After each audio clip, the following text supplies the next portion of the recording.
And we're back with another weekly market breakdown. You know, that video where we take a look at the market from both a technical and a fundamental perspective. Now, without any further ado, let's get straight into it. Now, before anybody asks, why does the camera quality look so bad? It's because I'm using the webcam to record this and not the device. And that's because I'm going to be in the corner for the rest of the video. So let's get straight into it, guys. And don't forget, if you are looking for a reliable and a reputable prop firm and affordable, you can check out Equity Edge and grab a 35% off your first purchase simply by using the pin link in the comment section below, guys. So check out Equity Edge. I'll be giving away another $5,000 instant funder account in today's video for somebody to kickstart their, trading for the month, for the week, or whatever the case is. So yeah, guys, to stand a chance, all you have to do is make sure you like the video, subscribe to the channel, and leave a comment related to the video in the comment section below. Now, let's get straight into it, right?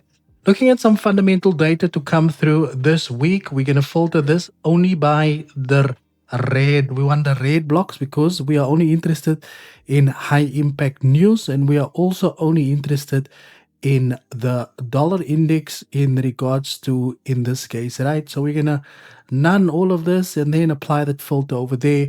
This week we've got some core CPI, and we've got some unemployment claims, core PPI, core retail sales. So we've got a lot of high impact news coming through this week. CPI is basically just inflation data. And we've got, on Thursday and Friday, it's going to be a busy week. Hopefully, if you want to get in early, maybe you can.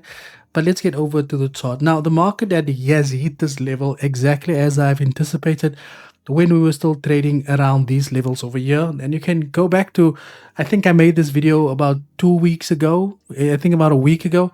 And I said, I expect the market to clear this area out over here. Now, based on where we are now, the market printed a clear impulse. After an impulse, you expect a correction.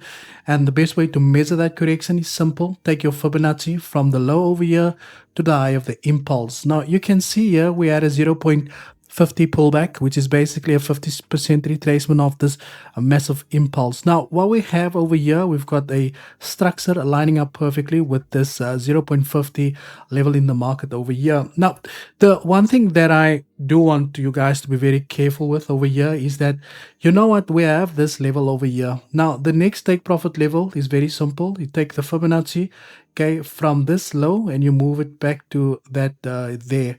So this would be the level where we can expect the market to continue to next.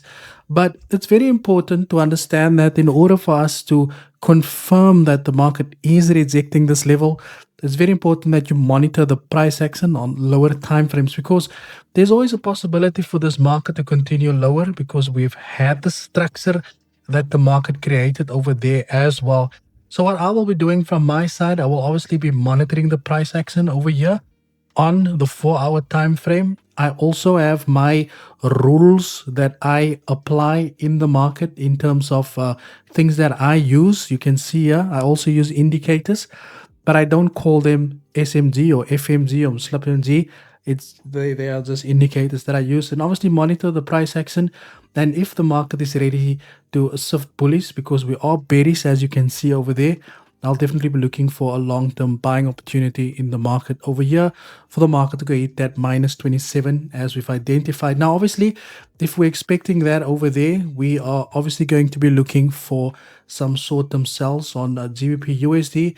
Now, we have this massive impulse, and if you take the Fibonacci from the high to that low over there, because after an impulse, you expect a correction. Now, what we have over here is, firstly, if you look left, you can see this market is currently trading at this previous level of support that got broken. The market came back, tested it as a resistance. And once again, it is in these levels that I say that you have to be very careful, because nothing stopped this market from basically breaking above the structure even further or move to the downside. Now, because this market is very bullish, right? You can see there we are very bullish.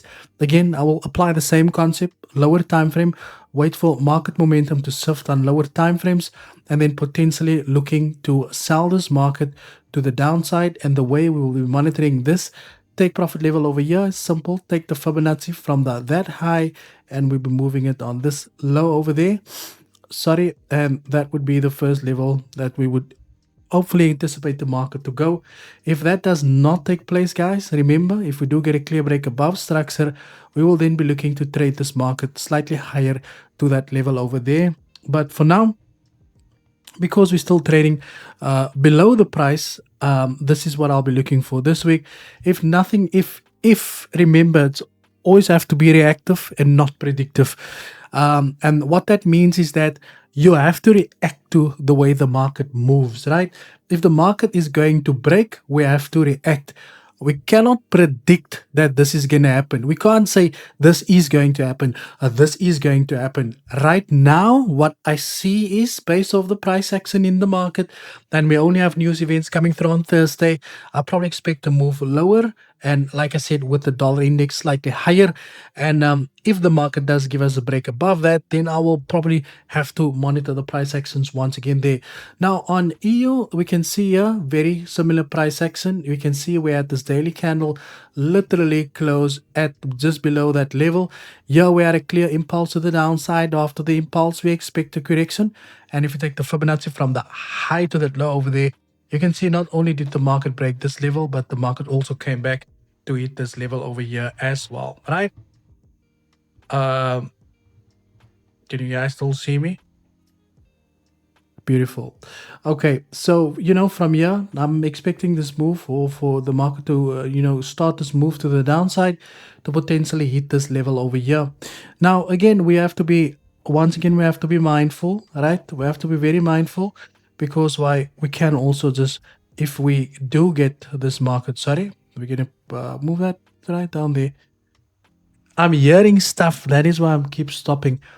Oh, I thought it was the speakers, but it's actually the laptop. Oh, new laptop that's making like this, right? And this is supposed to be faster than the Mac Mini that I had, but this thing is starting to sound like a Golf 7 here. Any case, over to the NASDAQ. Okay, so the NASDAQ, as you guys have probably seen there, right? We had a breakout. I said we can expect that break out of that range, which is, kind of what we got over here. Now, the NASDAQ is trading very much in bearish territory over here. As you can see, we are below structure once and not twice. Again, because I do not trade the NASDAQ, I would probably just see what the market's going to do from here. But like I said, because we are in bearish territory, I probably expect this market to continue slightly lower to that levels over there. Again, I have to be reactive and not predictive in this case over here.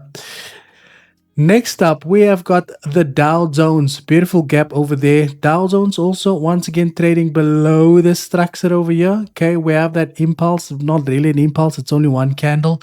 So again, from here, guys, I would just monitor, expecting this market to go slightly higher, and then just monitor the price action around these key areas over here before we get that move to the downside. Now, I was supposed to do this from the monthly down to the daily, but we are already on 8 minutes and we've just did the daily. If we have to do a monthly, weekly, and daily, then we're gonna sit here all day. Okay. Here we go once again, right? Gold. Gold has started that move to the downside, but I don't expect much from gold this week unless we get a clear break out of this range that we are in here now. And then from there, we could probably look for an opportunity in the market there as well. Guys, like I said, you know what? This is just pure speculation from my side. Like I said, it's important to be reactive and not predictive, and always learn to adapt to the ever-changing market environment. Let's head over and just select the winner over here. We're gonna go 1, 2, 3, 4, 5 videos, and we're gonna go with this video over here because it's the highest video, right? So last week I've actually given away 10 accounts, more than 10 accounts already.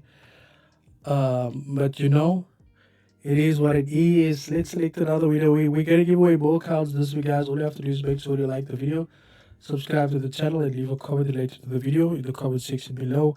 Ibadi 10-year 50K, come on. You've won yourself $5,000 in the prop funding account. I think this guy is the one guy you always say 50K, come on. Is it him? I think so. I know this one guy you always say with I think he's got a Naruto. YouTube profile photo, but so I'm not 100% sure. In case, guys, anybody, just drop me an email. Guys, thank you for your time. And as always, cheers for the years.